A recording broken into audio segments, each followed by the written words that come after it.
بەڵام ئەو شەوەی بۆ یەکەم جار تامی ئەوام کرد تووشی شۆک بووم.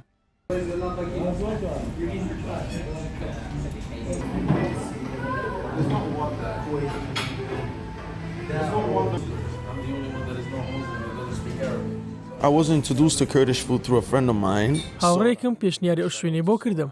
ڕێز و سڵاوم بۆ سۆران. یەکەم جار چەند مانگێک لەمەوبەر منی هێنایە ئێرە. دەوروبەری کۆتایی هاوین بوو. پێشتر خواردنی ڕۆژهەڵاتی ناوەڕاستم خواردبوو. بۆ نمونە خواردنی لوبنانی. بەڵام ئەو شەوەی بۆ یەکەم جار تامی ئەوام کرد تووشی شۆک بووم. ئیتر لەو کاتەوە هەر دەرفەتێکم هەبێت لە پشووی نیوەڕۆ بێت یان دوای دەوام یەکسەر دێمەوە بۆ ئێرە. من ئێستا فانێکی گەورەی پاچەم. هێشتا خەریکم ناوی خواردنەکان فێر دەبم و کەمێک کاتی دەوێت تا ناوەکانم لەبەر دەبێت. چونکە هەمیشە زۆری جیاواز تاقی دەکەمەوە.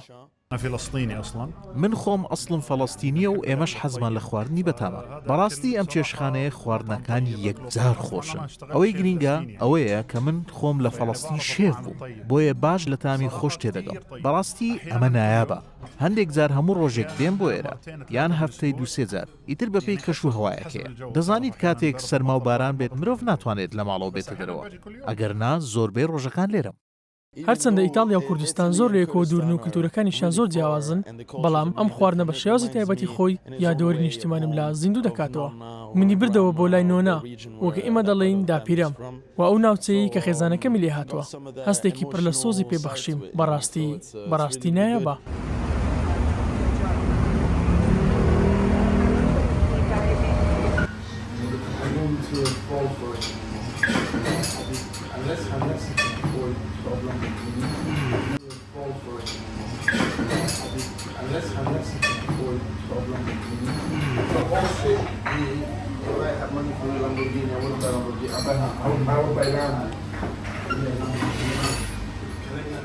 جیاوازی ئەمەوەیە هەموو ڕۆژ ئێمە خواردنە سپێشڵە کوردەواریەکان دروستەکەین و هەموو خواردنێکی کوردەواریمان لایە و تایبەتی ئێمە ڕۆژانە دۆڵمە و پاچە هەموو ڕۆژە دروستەکەین. هەموو مەتامێکە و خواردانە هەموو ڕۆژە دروست ناکات.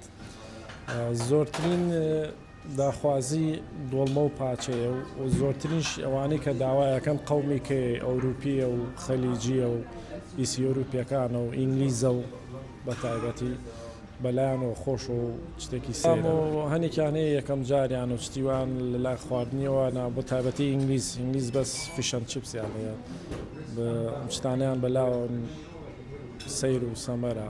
ئەو بیانانش کە یەنەوە خواردنە خۆن دۆڵمە و پاچە چەند یەنەوە بۆ جارەکانی کە و برادەری کەشیانەیەن و بەلایەنەوە خۆشە و ڕێکۆدەمەنی خەڵکیەکەن و بەلایەنەوە سێرە و